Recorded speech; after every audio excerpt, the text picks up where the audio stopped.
బెండకాయ ఫ్రై ఎప్పుడు ఒకేలా చేస్తున్నట్లయితే ఇలా ఒకసారి ట్రై చేయండి. క్లీన్ చేసిన బెండకాయలు తీసుకొని ఇలా ఎడ్జెస్ కట్ చేసేసుకొని స్ట్రైట్గా ఇలా కట్ చేసుకోవాలి.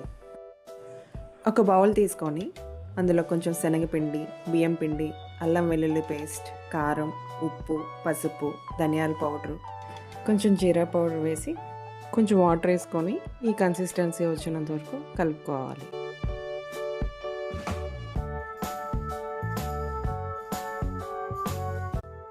ఇప్పుడు కట్ చేసిన బెండకాయలు ఇందులో డిప్ చేసుకొని ఒక కళాయి పెట్టుకొని అందులో ఆయిల్ పోసి ఆయిల్ హీట్ అయ్యాక ఇది డిప్ చేసుకోవాలి. లైట్ గోల్డెన్ కలర్ వచ్చినంత వరకు వేయించుకొని తీసేసుకోవాలి.